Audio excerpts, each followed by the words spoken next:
देखिए, पश्चिम बंगाल में भी भारतीय जनता पार्टी भारी बहुमत के साथ सरकार बनाएगी और पश्चिम बंगाल के लोग यह समझ गए हैं कि ममता बनर्जी जी की सरकार उपद्रव वाली सरकार है, हिंसा पे उतारू है, विकास से मतलब नहीं है, न्याय से मतलब नहीं है। नमस्कार, आप देख रहे हैं एचएस बिहार, आपके साथ मैं अमन कुमार। केंद्रीय गिरिराज मंत्री अभी पटना के एयरपोर्ट से दिल्ली के लिए रवाना होते हैं। आपको बता दूं कि जिस तरीके से बीते दिन बंगाल में जेपी नड्डा, जो कि बीजेपी के राष्ट्रीय अध्यक्ष हैं, उनके काफिले पे हमला होता है, उसके बाद केंद्रीय गिरिराज मंत्री सीधे तौर पे ममता बनर्जी पे हमलावर होते हैं। क्या वो कह रहे हैं, पहले आइए सुन लेते हैं वो बातें।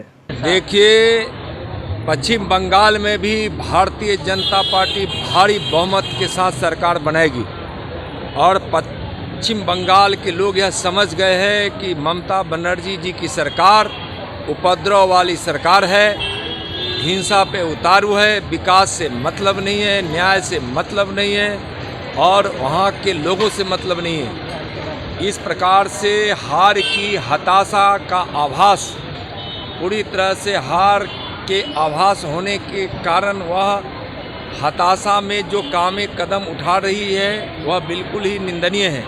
भारतीय जनता पार्टी के राष्ट्रीय अध्यक्ष माननीय जगत प्रकाश नड्डा जी के साथ जिस प्रकार का बर्ताव किया गया, उन पर प्रहार किया गया, उन पर हमला किया गया, यह लोकतंत्र और राजनीति में यह अशोभनीय कार्य है और इस प्रकार का ममता बनर्जी जी के कार्यकर्ताओं के द्वारा, उनके लोगों के द्वारा इस प्रकार का कदम उठाना काफ़ी अशोभनीय है।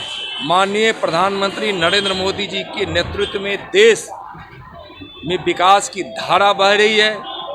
एक भगीरथ ने इस धरती को तृप्त करने के लिए, मानव कल्याण के लिए शंकर की जटा से गंगा को इस धरती पर उतारे थे। उसी प्रकार से विकास की गंगा को माननीय प्रधानमंत्री आदरणीय नरेंद्र मोदी जी ने जन जन तक पहुंचाया है और लोग खुश हैं, लोग विकास चाहते हैं, देश को मजबूत बनाना चाहते हैं। इसलिए पश्चिम बंगाल में भी विकास के लिए, पश्चिम बंगाल में शांति के लिए, वहाँ विधि व्यवस्था ठीक रखने के लिए लोग भारतीय जनता पार्टी की सरकार चाहते हैं। भारतीय जनता पार्टी क्यों ऐसा करती है ममता बनर्जी? भाजपा के लोग जाते हैं तो एग्रेसिव हो जाती हैं। उनको हार का एहसास है, उनको अनुमान है कि हम बुरी तरह से पराजित होंगे, भारतीय जनता पार्टी की अगली सरकार बनेगी, इसलिए बौखला गई हैं और इस प्रकार के दुर्व्यवहार पर उतारू हैं। माननीय प्रधानमंत्री जी का जो संकल्प है कि हम किसानों की आमदनी को दुगना करेंगे और इस प्रकार से बहुत सारे क्रांतिकारी कदम उठाए हैं। देश आज़ाद 1947 में हो गया, लेकिन किसानों को अपने ही उत्पाद, यानी अपना अनाज, अपनी सब्जियां या अपने खेत में उपजाए गए किसी भी प्रकार के फसल को बेचने की स्वतंत्रता नहीं थी। अब किसान को स्वतंत्रता मिली है कि उसको जहां अधिक दाम मिले वहां जाकर वह अपने कृषि उत्पादन को बेच सके, कहीं भी बेच सके। यह आज़ादी पहले नहीं थी, अब किसानों को यह आज़ादी मिली है तो किसान जो अपने खेत में पैदावार करेंगे उसको उचित मूल्य मिलेगा और उसको जहां ज़्यादा पैसा मिलेगा वहां भेजेगा। इसलिए पॉलिटिक्स हो रही है इस पे। कांग्रेस तो बोल रही है कि आप लोगों ने ठगने का काम किया। देखिए, इसमें कम्युनिस्ट भी पॉलिटिक्स कर रही है, कांग्रेस भी पॉलिटिक्स कर रही है और किसान का हित नहीं देख रही है।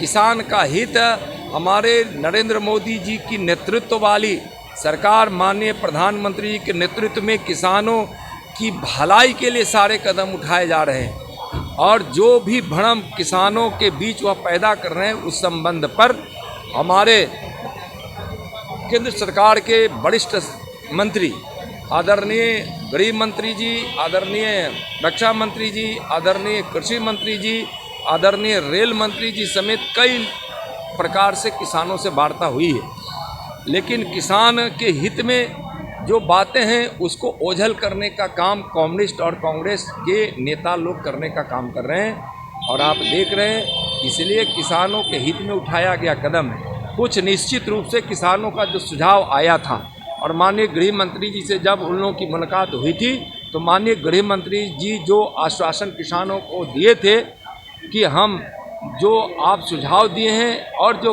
उस सुझाव में जो थोड़ा बदलाव करने की ज़रूरत है, जिस पर उनको शंका था, सब का लिखित रूप उनको उन किसानों तक पहुंचाया गया है।